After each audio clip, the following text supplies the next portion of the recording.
Well, hello everyone, and welcome back to my channel, or welcome if you are new. I am so excited to be here with my very special guest. But let me ask you a question first, because this is going to be the question that drives this whole time with our very special guest.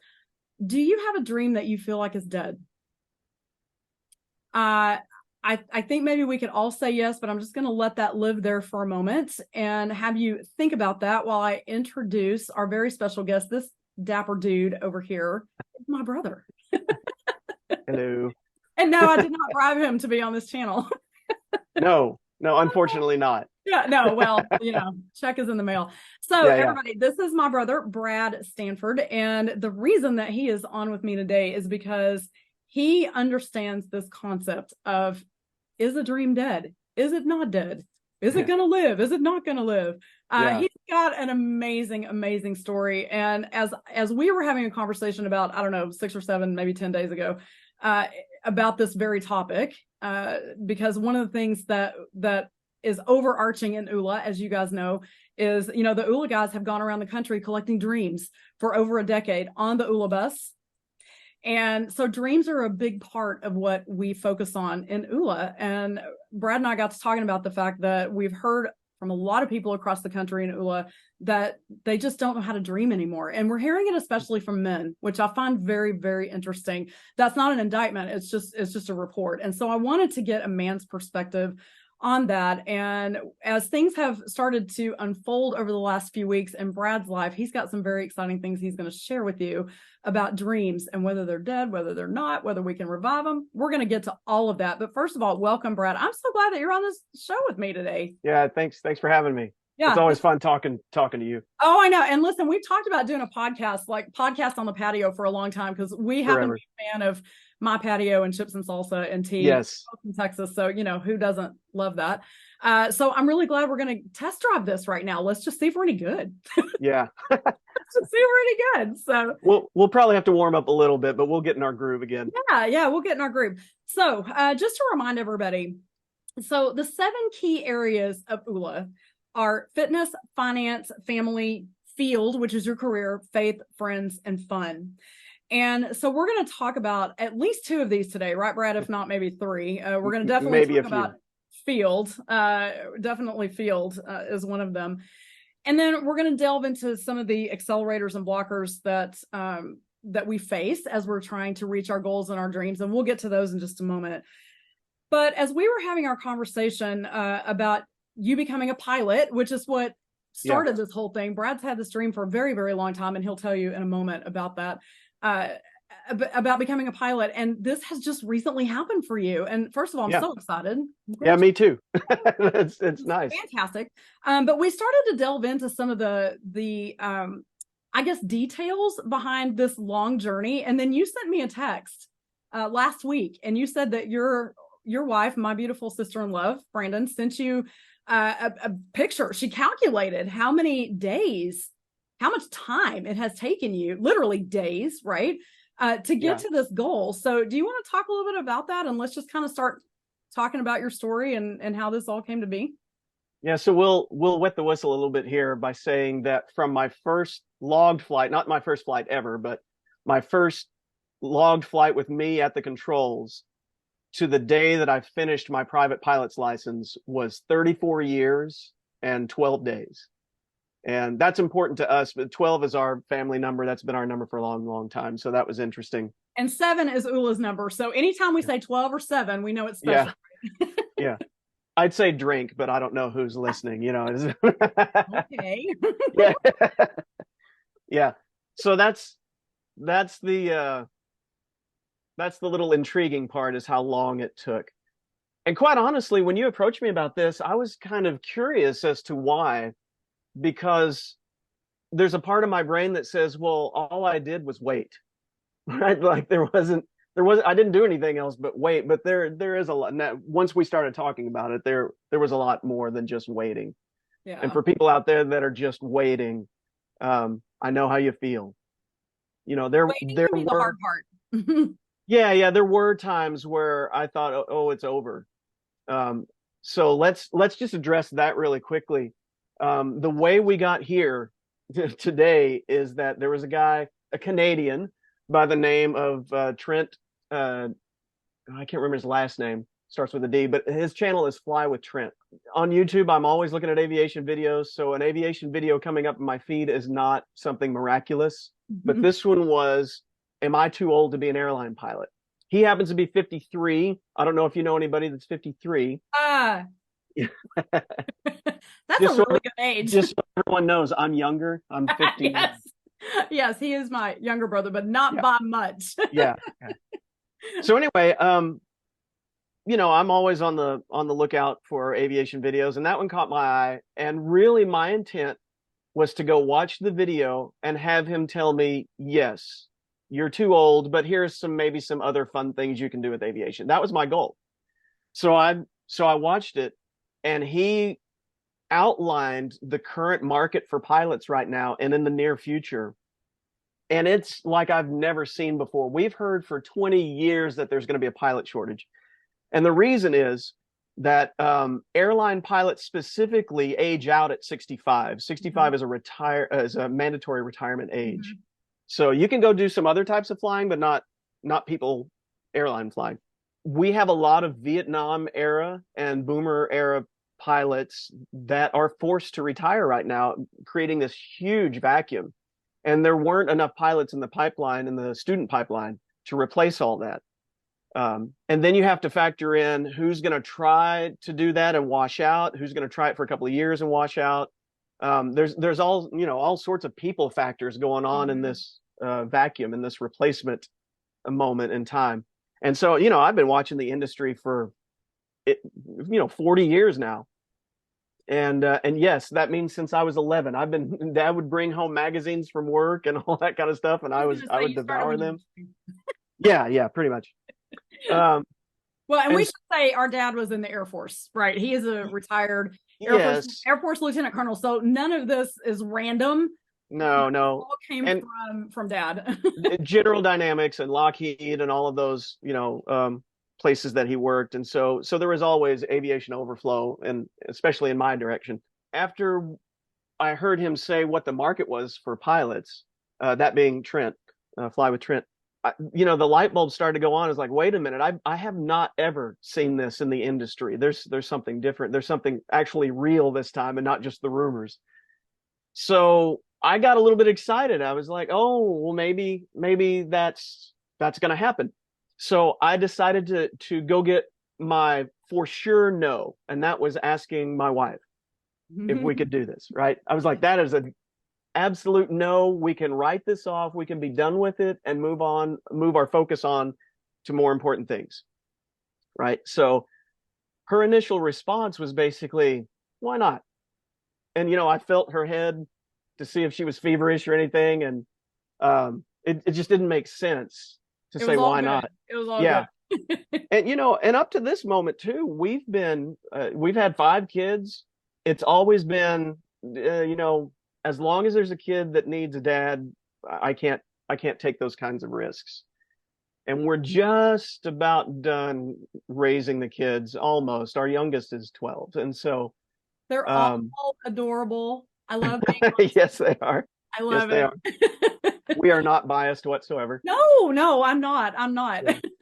Yeah. And so, so we're in that region of there's enough older family that can take care of the family if anything happened to me. And so that was out of the way too. So these excuses, or actually really solid barriers for years, started to fall. And I was not expecting that at all. And so I started going down, there's a fighter pilot on YouTube named CW Lemoyne, I think it is. Names are escaping me today because I'm old. But hey. But anyway, he said, when people are pursuing fighter pilots specifically, he said, make them tell you no. Make someone tell you no. And then work around that no if you can. And so my next no that I was going for was the medical, right? I'm an old guy, I haven't done regular, physical anything over the years. And so I was going to go get a no from the doctor. So I did that. I almost got a no. I didn't take my reading glasses and my long range glasses. I just took my long range and nearly failed the vision test because of it. So I got real close to a no, um, but we passed that test, and so there was another yes. Yeah, I know. And so now it's about trying to find a flight school, you know. So I looked online. I thought I found a flight school that was nearby because I didn't want to have the expense of some other, you know, apartment or whatever to go do this, and the time away from the family. I didn't want any of that. So I was looking for something within an hour circle of my house, you know. And so I found this place that I thought was in the next town over. Come to find out, it was just one of those web pages that keys off of your search terms. And so they were pretending to be over there, but they really weren't. And I didn't find that out until the day I was supposed to go visit them. I was like, I was busy, you know, I was trying to get work done so I could have a day to go look. And I looked on the map and I'm like, oh, they're not there. Okay, so we're going to leave that hanging just for a second. In the meantime, I have always been trying to do something aviation. So, you know, I've got, you know, over here, I've got this model airplane sitting up there. Fly that out in my field when I had a little acreage. I flew that around in my field or wherever I could fly. And there was this little airport in the small town I was in at the time, a few years back, that had this little building. And I'm a software developer by trade, and for now, we're working on changing that. And so I would drive by this thing every once in a while, going to clients south of me, and it was just a little forgotten airport like most small towns have. And there were maybe 4 airplanes out there and the 10 hangars, you know, 6 of them were empty or whatever. And I was driving by one day coming back from a client, and I know everybody has different beliefs. I'm a God guy, so I'm all of this journey. If you were really to get in the weeds with me on this someday, then we would talk about all the places where God changed things, moved things, brought people in. And this is one of those moments where he said, you need to go check out that building.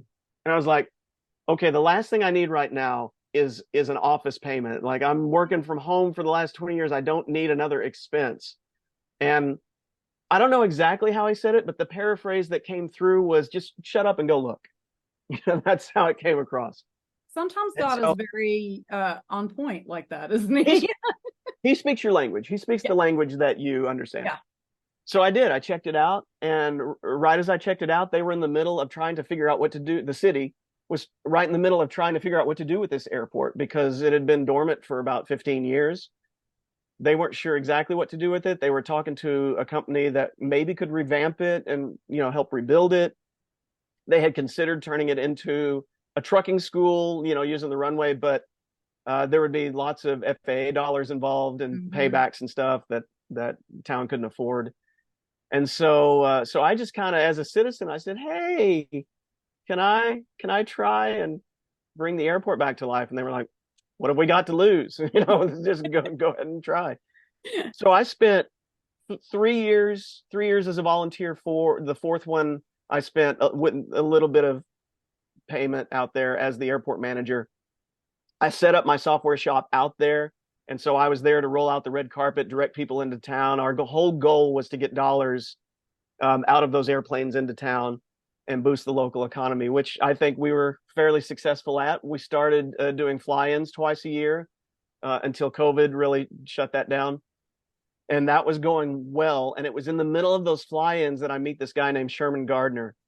And Sherman owns a flight school in Denton called In the Pattern. And we hit it off really well, really enjoyed talking to him. And we would just see each other at the fly-ins, you know, and that was about it. There was hardly any other contact, but the contact was good when we had it. So all the way back to the flight school isn't there that I'm supposed to go visit, right? It's not there. But I look on the airport and I was like, well, let's see if there are any flight schools on the airport. And sure enough, In the Pattern was at this airport now. And I'm like, that's not Denton. What are you doing down here? And it was 8 months prior to me looking, they had set up shop. This is in Granbury, is their branch. And so I was floored. I was like, I don't have to wonder if I can trust the flight school. I know exactly who I'm dealing with. So there was another yes just lined up, you know. And Granbury is so close to where you live. Yeah. And so the next thing that I did, the final no is money. This is not a cheap thing to do. And we've known that for years. It's never been a cheap thing to do. There's a barrier of entry there just by nature of can you do this or not. In my 20s, no way did I have the credit to get a loan to do this kind of thing, right? But now I have the credit to do it. And so we applied to, I looked at his flight school and what loans they use, what companies they use. And I applied, got accepted, and then submitted that to the school and checked in with Sherman, and he got me all set up, and I started flying. Yeah. So all of my typical barriers just kind of dissolved all at once.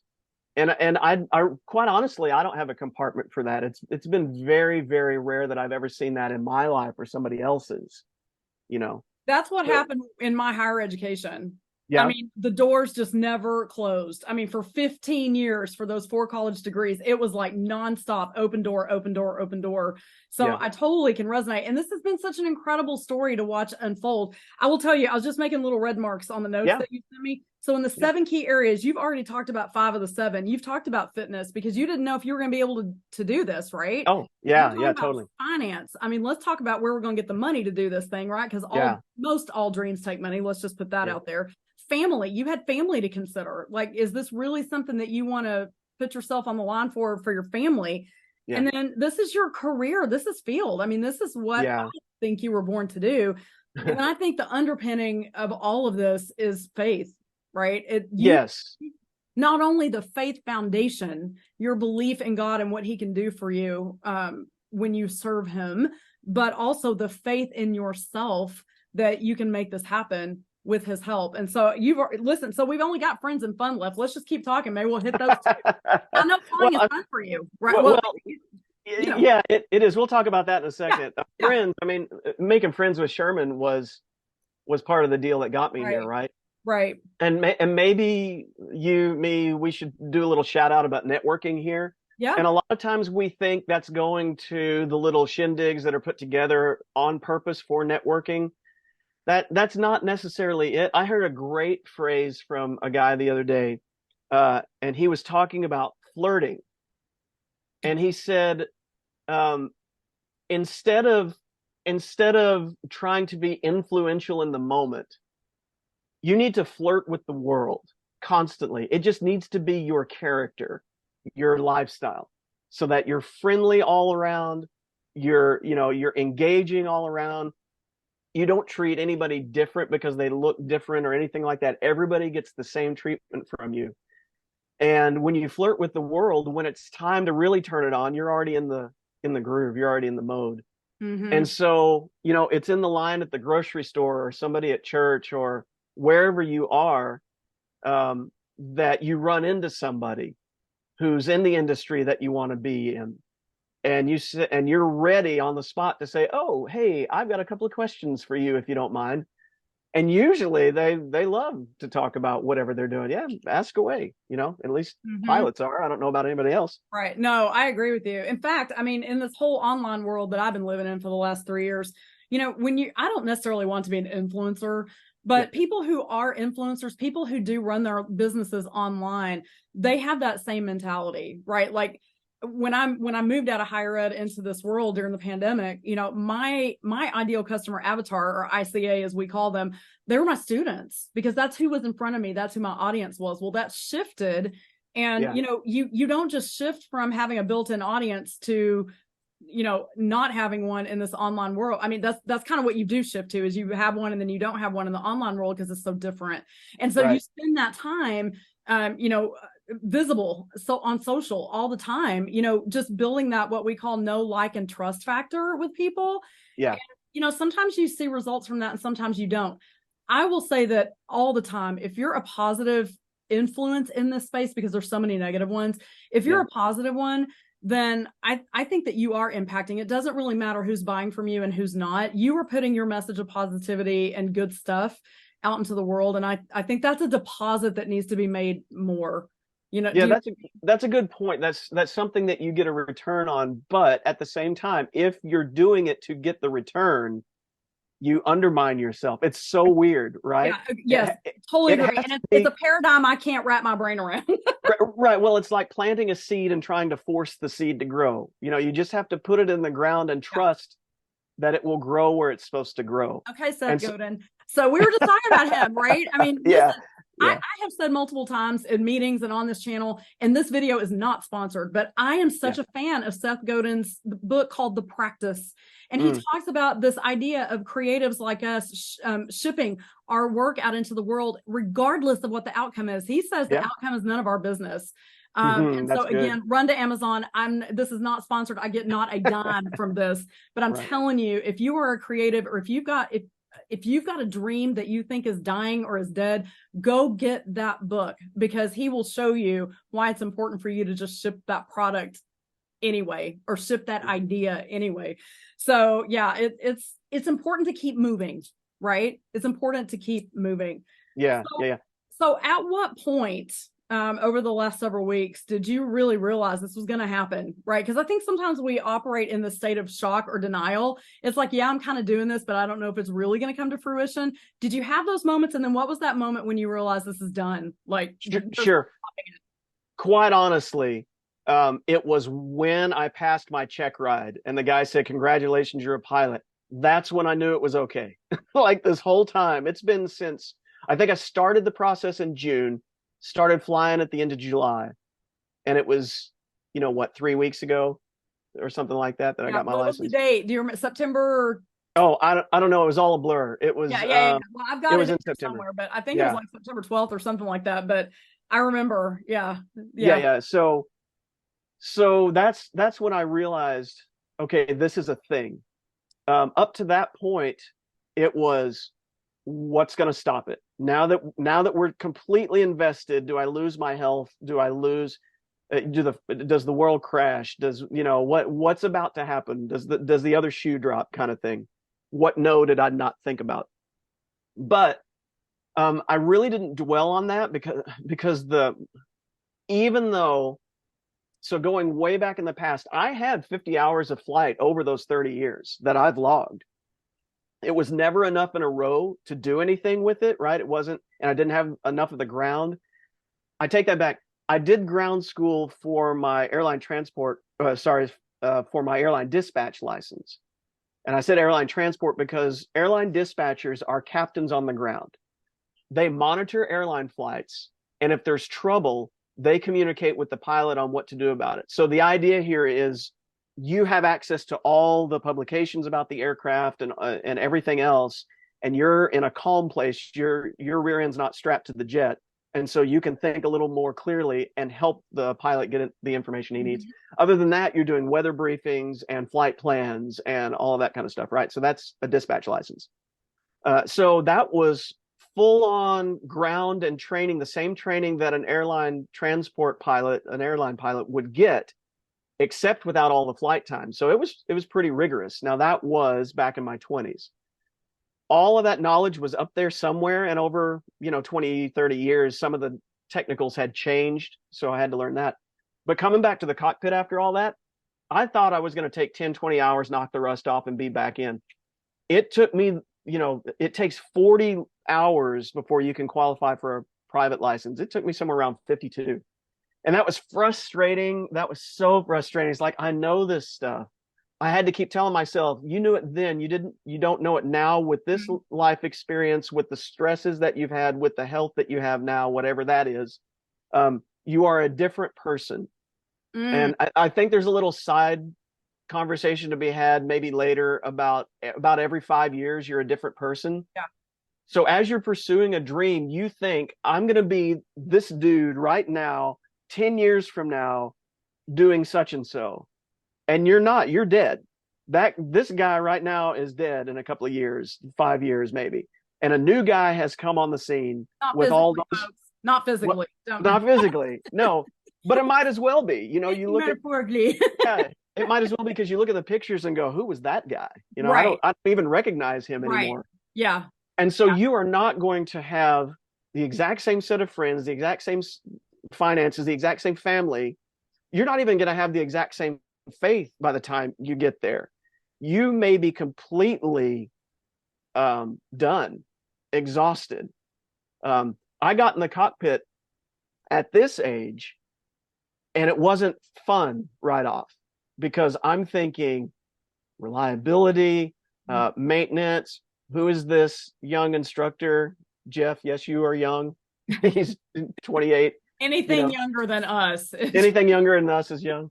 All of these, what am I getting into? I'm going through the what could go wrong list as an old guy. When I was in my 20s, I was like, let's go, let's fly, let's go have fun. Yeah.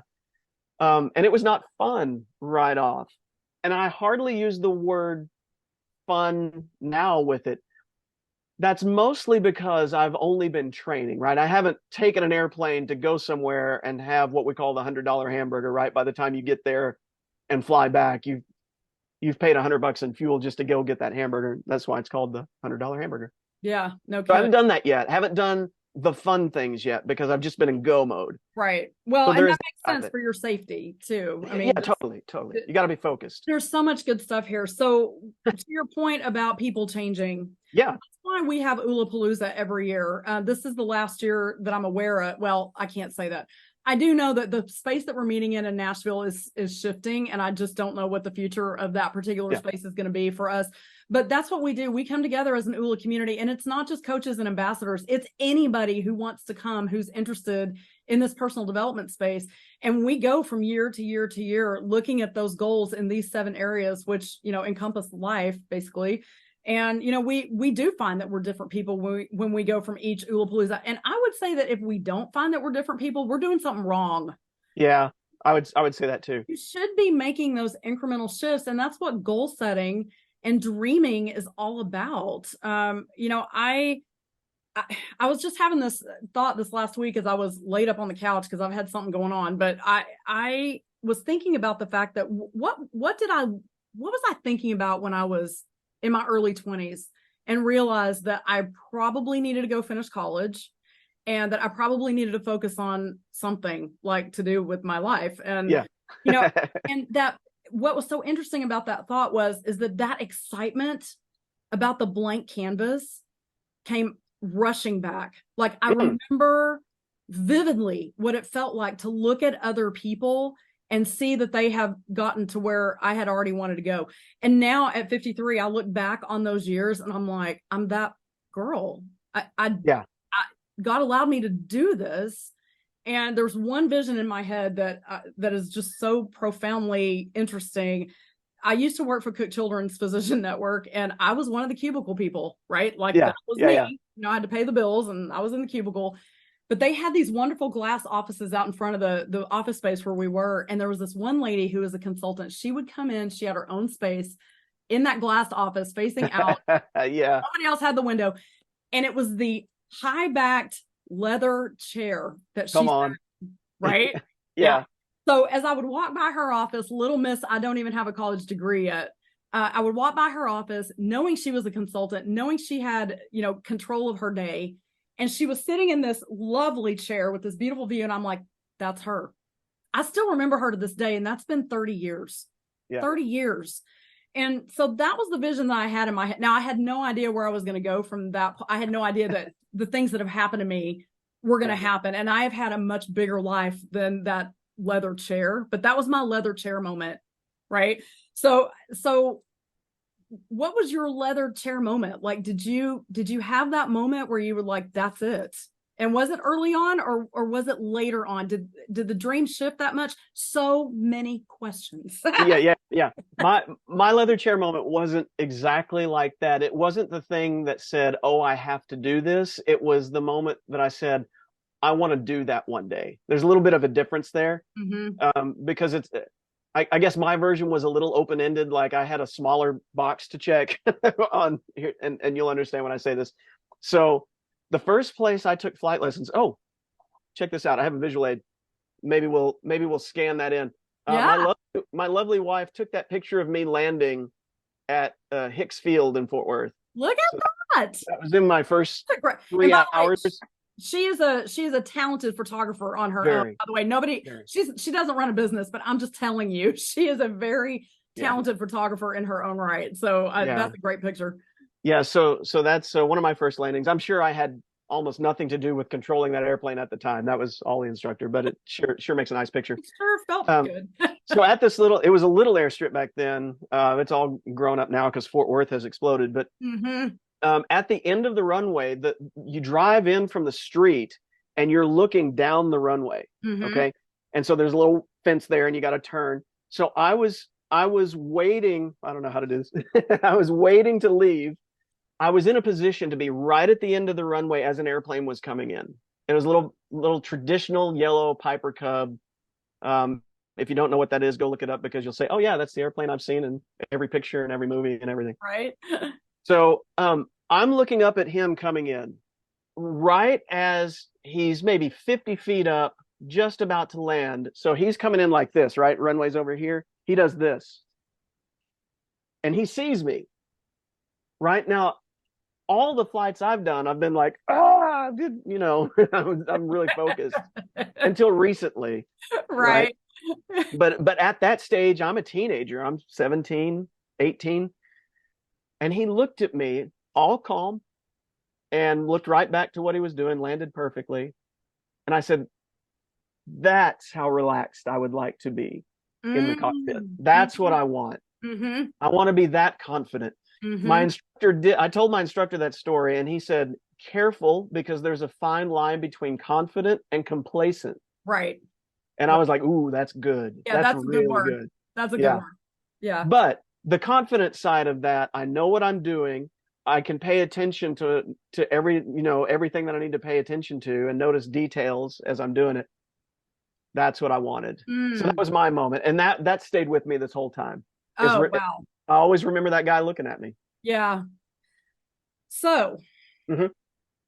we all have things that move us forward, and we all have things, like you just said, that block us. Yeah. So I want to talk about the blockers first, because I always like to leave on a good note. Yeah. Let's get that out of the way. So we have, in our true ULA 7 fashion, we have 7 blockers that you and I talked about before. So we've got the fear, guilt, anger, self-sabotage, laziness, envy, which is different than jealousy, by the way. We can delineate that if you want.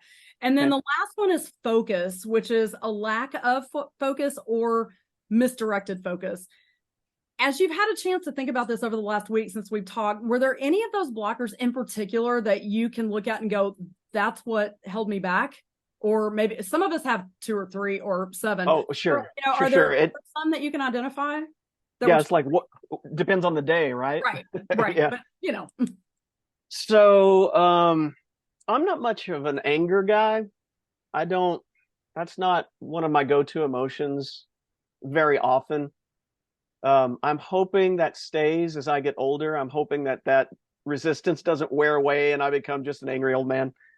We all, and the reason I say that, we all have reasons we can be angry about the way everything's going and running. Absolutely. and the expectations we had as a kid and what's happening to us now. We all have those reasons. So just say it out loud, get it over with, and get that off your plate, because that doesn't help. I mean, I guess fear right off the bat is always the what happens if I change things that are working, because it takes so much effort. Yeah, it takes so much effort to get to a place where you can get your balance for a minute. Mm-hmm. That makes the price of leaving that place much higher than you thought it would. Yes. So especially when you have other people, family along for the ride, or dependents of some kind or whatever, it's no longer just your dream. Correct. So there was a little bit of that.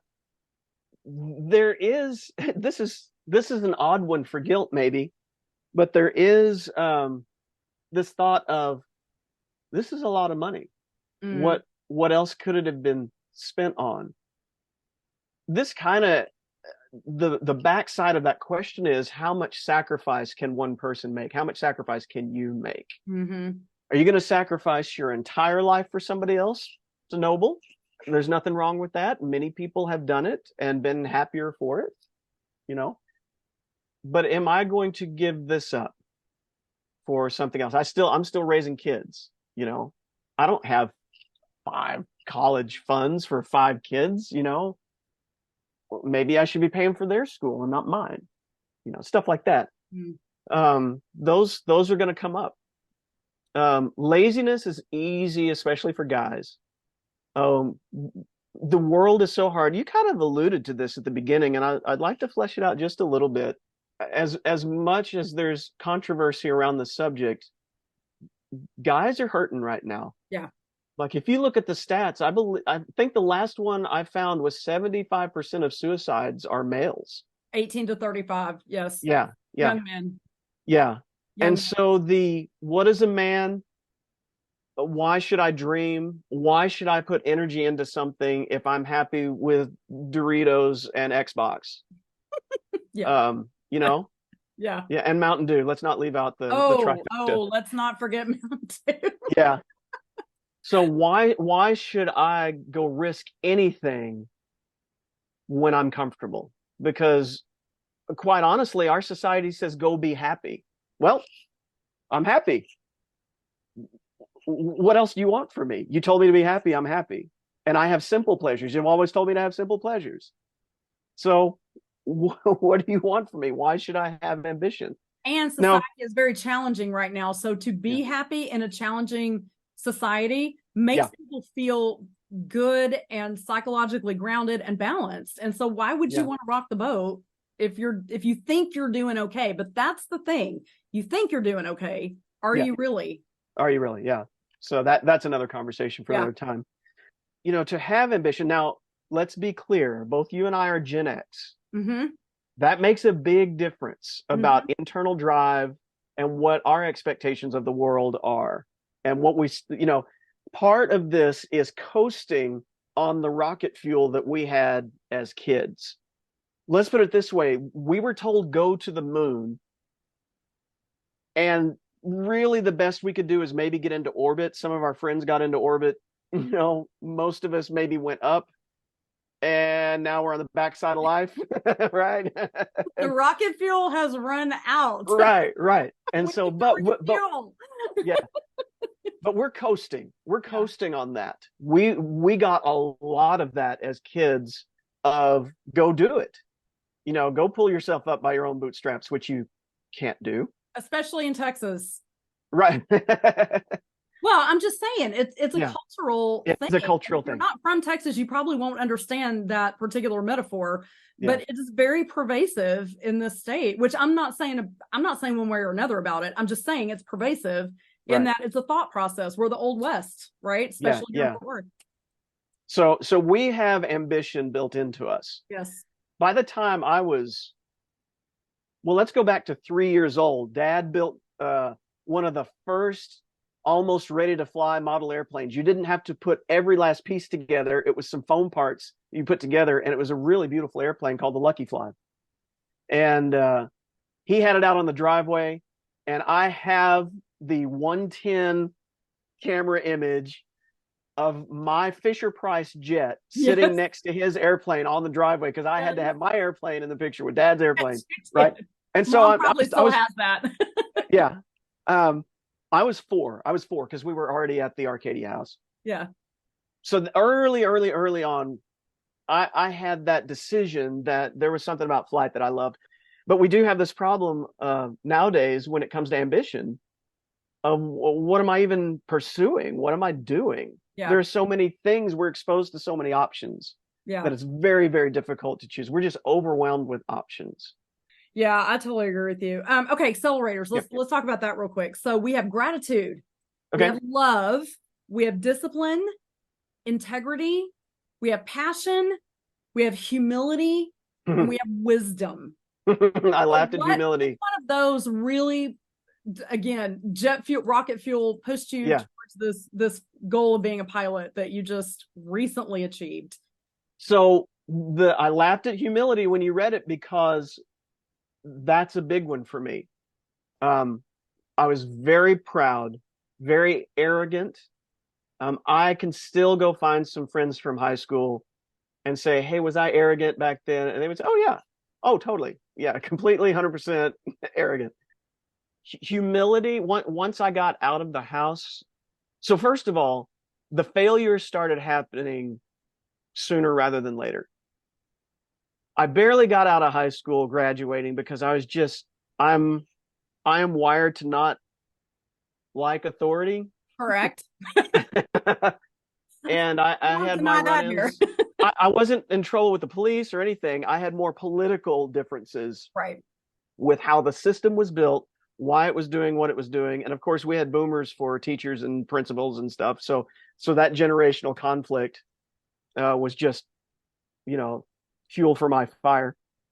And so, but we were always told, go to college, go to college, go to college, get a good job. And I was going to go get my aerospace engineering degree because I really loved building models, designing airplanes, learning about aerodynamics and stuff like that. So more than a pilot, I was going to go design things. That's at least what the goal was. So I should never have gone to college. I went for one glorious semester at Embry-Riddle Aeronautical University in Daytona Beach, Florida. I ended up skipping. Let me see. I think I had what, 4 classes. I don't remember. I skipped 3 out of the 5 or something like that. I went to one class. Dr. Edwards, if you're still alive, I went to your class because you were awesome and I wanted to hear more from you. So lesson to teachers out there. And that was a 6 a.m. class. I went, yeah, or 6:30. I really hate that. But I could not stop going to his class because it was English of all things. Wow. He made it so interesting I had to be there. So kudos to that. Kudos to teachers who do that. Note to fellow teachers out there. Yeah. Make it interesting. Okay. Anyway. Making a college guy who's already checked out go to a 6:30 class. Come on. Wow. That's bonus points. But I was tired of school, shouldn't have gone. I should have gone out, gotten a job, gotten the desire to go back and then go to school. So that failed. So I went in the military when Desert Storm was happening. Went in the Air Force, went out to Edwards. It was really cool. Got a couple of dreams checked off out there. I got to touch my favorite airplane of all time, which was the X-29, NASA's forward swept wing experimental airplane. That was one airplane that inspired me in the 5th grade. I think I got a Scholastic magazine, and one of the science things had a picture of that airplane, and I said, "Oh my goodness, what is that?" And I've spent so many science fairs on forward swept wings and stuff like that. So that was an inspiration. So got out there, got to see that, the Blackbird, all of the famous airplanes, got to see Chuck Yeager break the sound barrier and then come back and speak. So that was a great ride, but it was brand new, married and poor and inexperienced. And as soon as Desert Storm was over, I got out and started going job to job because I didn't know what I was supposed to do. Without aviation, I had no idea what to do. I couldn't make my avionics job translate correctly. I didn't have anybody to lead me through that on how to do that. So I lost out on that and just started hopping job to job because I didn't know who I was. You know, I didn't know who I was, newly married, starting to have kids. You know, it just piles up really quickly. And so you just get in the mode of survival. So you need accelerators to get you to where you need to go. I mean, that's what really puts that rocket fuel on. This is going to sound like you told me to say this, but this is not true at all. I'm saying this for real. And I tell my kids this, if you don't have an older person in your life, and we can substitute that with a more knowledgeable person in this case, but if you don't have an older or more knowledgeable person in your life telling you how to get where you need to go, then you're going to wait 34 years for your dream to happen. Because especially as fast as times are changing, you've got to have somebody on the outside, like an airline dispatcher, right? You're telling the guy in the cockpit, hey, here are some options. Have you thought about these things? And the coach or whoever your friend is that is good counsel, they're not in your situation. And at the end of the day, they don't care as much about your situation as they care about their own. So they're kind of detached from you. And they can say, dude, have you tried such and so yet? And be like, Oh, no, I didn't even think of that. Yeah, Yeah. exactly. That's why you need somebody else on the outside telling you what's going on. Yeah. But humility started early. Failure, failure, failure. Um, all of the goals I had for being the type of dad and husband and employee that I wanted, the career field I wanted, it was just falling apart. I remember vividly, I don't know, I say vividly, I don't remember the exact date, time, place, but I remember at one point we're in the car as tiny kids, and by tiny I mean 8 to 10. We're driving by some mobile home park, and I had the thought of, "Ooh, I hope I never live in a place like that." Right? Really, even as a kid, I was arrogant, you know. But that was part of that 50s trailing off 50s mindset, right? Of, oh, you don't do that, you do this to be successful, right? So that was just playing out in my head as a kid. Mm-hmm. And guess where one of the first places was that I lived? A mobile home park. Yep. And And it God was started. super great too. I love the bathtub in there. Yeah. Oh, that was awesome. That was a great bathtub. The only It problem was. is that you didn't have enough hot water in there to fill it Correct. all the way up. It was a half size hot water heater. And so you go, and that was about it. That was so dumb. Oh my goodness. Yeah. But as mobile homes go, that was a really nice one. Yeah. And I tell that story to say, one by one, God started treating me for my humility disorder. Maybe we should say I had none, and he started giving me some. Yeah. To the point where we ended up spending 6 years at my wife's parents' guest house as I was trying to get enough money for us to pay for somewhere, right? I mean, it was just humbling to go through all that stuff. But those lessons don't, it's not like you learn the lesson of humility and return to who you were. Right. You start carrying that with you, and now it's different. You don't have a single stone to throw at anybody else, not even in traffic. Yeah. Somebody cuts you off and flips you off, and you're like, I get it. I totally know what day you're having. I'm so sorry. I'm so sorry you're having that day today. Here's some more space. You can have some more room. Yeah. You know. So that changes you. And you have to be humble to be able to say, I'm going back to school. I have to learn something new. I may not be good at it, but I'm going to, as humility allows you to ask every last person, how do you do this? What's the best way to do this? I'm lost. Show me right now. You know, that's what humility does for you. Be teachable and coachable. Yeah. Yeah. Gratitude. That is a foundational requirement. That's our favorite one in ULA, I would say. Every day. So, and this is tied with faith for me. I wake up knowing that no one owes me anything, right? And I'm thankful for where I've been. Won't want to do it ever again, but I'm thankful for the history. I'm thankful for being here. And if it never gets better than this, is that okay? And yeah, it's okay. How many people in history have flown an airplane by themselves, right? It's such a small group. And I've done it for now 100 and some odd hours of flying. That's crazy. If it all ended today, is that good enough? Yes. Yes, that's good enough. I got to do it. I got to prove to myself that I was able to do it. To me, it's checked off the list. Everything from here is gravy. If I had some massive ambition left over, I would be so stressed right now. How fast can I finish? But it's you know, I would have all these things in my way, but it's really minimal. You know, I know I'm capable. I know I can do it. I know the opportunity is available. And so let's see.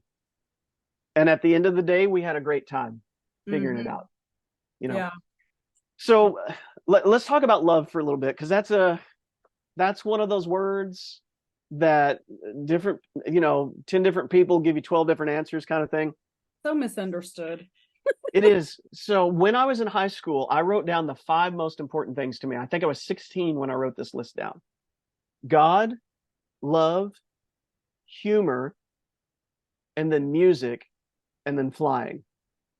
And it's in that order because I put them in the order of what if you lost something. So if I lost flight, I've still got music, humor, love, and God. If I lose music, can't hear anymore, you could still have a sense of humor about that. You can still love on people, right? And you keep going until all you have left is God. And for me, that's not going away, right? In my belief system, that doesn't go away. So there's a foundation at the bottom of that. But love is number two. And that means to me, am I able to look at another person and say, yeah, you're screaming at me right now, but you are a person and I'm going to help you take out your garbage anyway. I'm going to go run an errand for you anyway. I'm going to give you $20 anyway, because all that screaming in you is not about me. It's a perspective on other people. I guess you could say it makes them lovable. That's not the right word.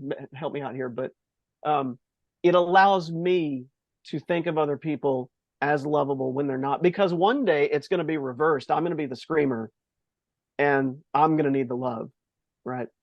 Having that as number two on the list is super important to me. And this goes for when you're looking up to people who you would like to be like, or you want to be in that sphere. Mm-hmm. That translates into respect for their time, respect for their position. Even if it's a false position in your mind, you've got them on some pedestal they're really not on. If that's where you have them, have respect for that. And don't be that, hey, can I have your autograph person? Have meaning. If you have a chance to have conversation, make it meaningful. You've got one shot. Ask that one question that you need to know from them, and let them be, or leave them alone completely, because they're busy. Whatever it is, that allows you to see other people. When you're in survival mode, it is very difficult to see anything but how can they help me? How can they help me? How can they help me? It's very, very hard. Yeah. And so building a team around you that can help you get out of survival mode first and being humble enough to hear that, right? So if you say, hey, I want to start a business and I'm going to grow it to the point where I can sit on the beach and handle everything from my iPad, awesome. You're talking about perhaps anywhere from the bare minimum 3-year to 20-year goal. And in the meantime, you don't have any way to start that. So let's fix that first. You have to be able to hear that from somebody. I had an old guy tell me one time years ago. I was a teenager. He was an elder at our church. And he said, Brad, you have got to have one friend in your life that when they tell you what you look like in front of other people, you believe them. Where they come to you and they say, hey, you're being a real jerk today. And you're like, oh, I am? I didn't mean to. Like, you believe them that quick, right? You need some sort of wingman there to help you get through scenarios. There are so many of us that are trying to do dreams by ourselves. Yes. And that's what I love about ULA community.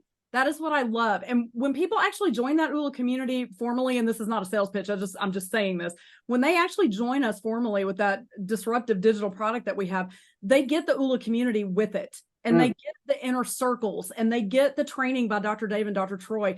And look, I have to show you this because you're going to love this. I know it's an Army guy. I get that. Oh yeah. Yeah. But we got this at ULApalooza 2021. And there was a video that went along with it, made us all cry. But the thing is, that when we look at it, we know that we are never alone. Yeah. Specifically in the ULA community. But I know people who know in my circle, they're never alone if they're in my circle, either ULA or not. It doesn't really matter.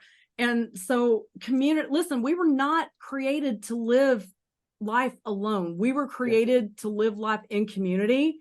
And that's one of the things that is so special about who we are in ULA is that community. Like, I don't know that outside of our churches, I don't know that I've ever been a part of a community like these folks. They are happy, they're positive, they're supportive, and it's not fake. Like, I can sit here and honestly say it is not fake. I love these people with every fiber of my being.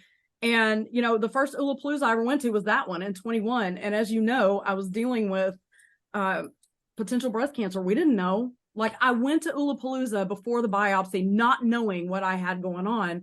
And when I let people know in that group what was happening, listen, I had thousands of people I didn't even know praying for me. Wow. That is community. Yeah, that's amazing. And you know, everything turned out fine, as we know, but it was a scary time for me for about 18 months. And, you know, I don't know of anybody else, any other group that I've ever been a part of, again, outside of church, that has been that way. At a convention this last year, and I won't mention any names because I don't want to embarrass anybody, but there was someone who Dr. Troy was on stage giving his little thing, his little presentation for that moment, and someone to my left fell and gathered. Yeah, we couldn't see, we didn't know what was happening. Fortunately, we had doctors in the room, and it turns out it was a trip and a fall, but we didn't know what was happening. We couldn't see, and our AV guy, who is so much more than that. So if you're watching, sorry, we know you're so much more than that.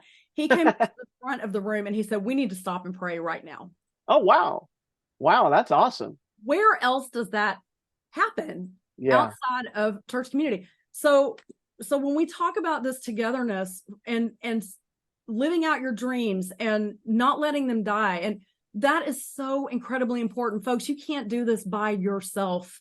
I didn't get to where I am by myself. Brad certainly didn't get to where he is by himself. No one ever does. No one ever does. And so folks who live in isolation, come out. We'll be good to you, we promise. But that's one of the things that I love about offering ULA to people, is that the community is second to none. They are phenomenal people, and they will walk with you through whatever. We have some smart elders, that's for sure. Yeah. I want to bring in passion here. Yes. Because this actually can be used as a lie in your head if you're not careful. And specifically when it comes to other people, well, I have passion enough to get it done. I don't need a group. Maybe. I don't discount that with some people, but that is not the majority of people. Passion is great, but let me explain it from my perspective about flight. So when I was a kid, it was scarf and goggles, right? It was the leather helmet and World War I. Yeah, Curse's Red Baron and Snoopy and all that. There was this, at that age, I would be like, man, I wish I could own an airplane. And now I'm like, man, I'm glad I don't own an airplane right now. Because there's just a bunch of stuff about your dream that you don't understand. You've never been there. You've visited there, but you've never lived there. Yes, delve into this, because what happens when your dream doesn't look like you thought it was going to look like? Yeah, so we're starting with passion. Passion cannot complete your dream. Right. My definition of passion now is when the scarf and goggles are gone and you're smeared with grease and the airplane is taken apart because you're having to fix something. You haven't been able to fly in a month. Do you still love it? For the airline pilot, this is going to be my story, hopefully, eventually, is like, you don't have all the routes that you like or want or are gunning for. You're having to fly these right now, and it's really hard. You have less time with your family than you want. When all of that stuff, do you still love it? That's the question. When all of the makeup and bright lights are gone, and you're in the middle of it and you're having to make some really hard decisions, do you still love it? That's passion. If you're telling yourself, in fact, I would even say it's not even a question. You're just doing the hard things and you don't even ask yourself, do I really want to keep doing this? Your brain is in the mode of, well, we're doing this, so this is what I have to do. Yeah. And it's not even a question. That's passion. And so passion can be manufactured, and it can become a lie that my passion is good. All you need is love. No, you also have to pay the bills. Mm-hmm. So there's that. Discipline is the other side of that coin. Passion and discipline, if you're going to sit in there and fix the airplane, get in there and fix the airplane. Right? You have to set aside the time, the money, go get the parts. You got to do all of the work to go do the work, and then do the work. Right? There's all of this work involved. And so without a source of discipline, these days I talk about that kind of externally. I've spent a lot of years thinking in terms of self-discipline. Like, I have this thing inside me and I'm going to get it done. I still have that. And it drives people that aren't wired like that. It drives them crazy. I might be talking about family members here. A little bit, and opposites attract. Let's just say that. But I am a very driven person. I don't, you know, I'm not a details person. That's a frustrating thing for other people. I'm a vision disciplined person. I'm just going to take off running towards the horizon. Well, what about all the stuff? I don't care. I'll deal with it when I get there, right? Just ask for forgiveness than permission, right? yeah. And just not have a clue what I'm running into. Having the overconfidence that I've got what it takes to get around whatever barrier I'm about to run into, right? That's why I need detailed people in my life, like my lovely wife, who says, hang on there. Did you think about... Hold it. No, I didn't. No, I didn't think about that. Why would I think about that? Those are for detailed people. Yeah. you hopefully you get some detail. If you're a visionary, get some detailed people around you that can handle that, and you can just hand it off.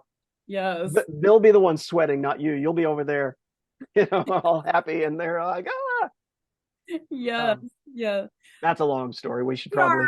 We have already reached an hour. I can't believe. Sure. Sure. But I feel like there's some more here for conversation, but I'm going to give you the last word. We've been talking about, dreams potentially that are dead, breathing new life into them, whether or not we should do that. We've talked about that in relation to, our ULA 7 key areas, our accelerators, our blockers. So if anybody is listening and just wants the last word, like I just need to walk away with one little tidbit that's going to get me into tomorrow, because I just don't feel like that dream is alive anymore, what would you say to them? Awareness. Keep a level of awareness about things that are going on in that industry, whether it's an email list, a newsletter, something. You're just touching it. You're constantly touching it. You're reminding yourself, I think I'm supposed to be there. I think I'm supposed to be there. Keep putting those little things in your brain. Sometimes all I had was, here's the news about the latest avionics that came out. Here's the news about the latest airline that started up. And that was it. It was just news. But keep your ears open. Expect there to be, at some point, when the timing is right, opportunity of some kind will present itself. Like me and going out to be the manager of the airport. I never wanted to manage an airport, but it was aviation. So I said, let's see what we can do. And so keep that awareness. Don't necessarily count it out. Go ahead and put it in its compartment, in its place for now, so that you can focus on what you have to do right now, in what's in front of you, and you're not sidetracked by it every day. But keep touching it. Mm-hmm. and keep reminding yourself, one day it's not dead. It's not over. It's coming, maybe even in a different form than you thought. Just stay aware. 34 years. Yeah. 34 years, 12 days. 12 days. Yeah. Yeah. So what is your 34 years and 12? Now, it doesn't take, for some people it won't take that long, but just saying, don't let it die. Don't let it die. I can't thank you enough for spending this time with me today. This has been super fun. We may need to revisit that whole podcast thing, but sure, we're going to have to break that up because we like to talk. Have you noticed that? I've had a few people in my life tell me, yes.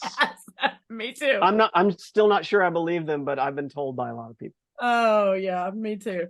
Well, listen, thank you so much for joining us today. I hope that there's more here that we can discuss in the future. If you guys want to hear more from us, we'd love to talk. We have plenty to talk about. We have solved many of the world's problems on my patio with some tips. Over and over and over. Over and over. So drop it in the comments below if you want to hear some more about this or any other topic you might have been inspired by through this conversation. And as we end all of our meetings in ULA, we say this: be grateful, have faith, and go get your ULA life.